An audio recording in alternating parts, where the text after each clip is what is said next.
Le président sénégalais Bassirou Diomaye Faye a effectué vendredi 24 mai 2024 sa première visite officielle pour 2 jours en Guinée depuis son élection le 24 mars dernier selon les médias locaux.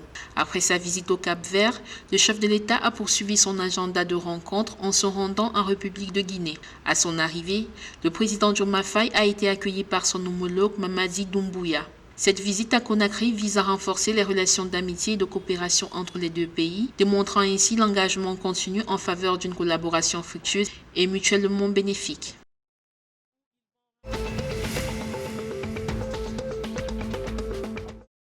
Au Ghana, la commission électorale a prolongé l'exercice limité d'inscription des électeurs. En effet, l'exercice qui devait se terminer le lundi 27 mai se terminera mercredi 29 mai 2024 suite à un aménagement visant à pallier les difficultés de réseau rencontrées lors des 2 premiers jours de l'exercice d'inscription. L'opération a débuté dans tout le pays le 7 mai avec pour objectif d'inscrire 62 300 personnes éligibles sur les listes électorales. Sont concernées les personnes ayant atteint l'âge de 18 ans et celles qui ne sont pas encore inscrites sur les listes électorales. L'opération d'enregistrement des électeurs est en cours dans 1053 centres, composés de 268 bureaux de district de la commission électorale.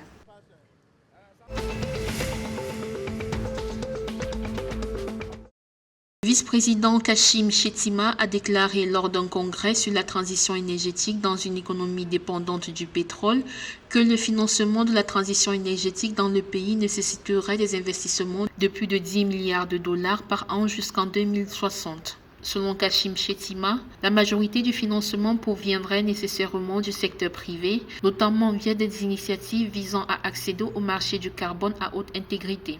Il a également précisé que l'administration du président Bola Tinubu était prête à prendre des décisions difficiles tandis que la riche base des ressources et la profondeur du capital humain du pays garantiraient le succès du Nigeria à cet égard.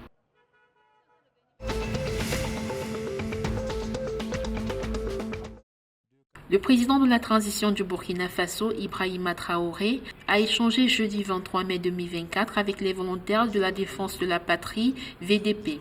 À l'entame, Ibrahima Traoré a rendu un hommage à ces hommes et femmes qui ont décidé de prendre les armes aux côtés des forces de défense et de sécurité pour défendre le pays. Il a également indiqué au VDP que le pays de l'AES mène une guerre d'indépendance qui nécessite un engagement ferme, en appelant les VDP à se battre afin de libérer la terre de leurs ancêtres. Le commandant de brigade des volontaires pour la défense de la patrie, Thomas Sawadogo, a traduit sa reconnaissance au président de la transition et rappelé que le chef de l'État suit de près les actions sur le terrain tout en veillant à apporter des moyens conséquents pour la lutte.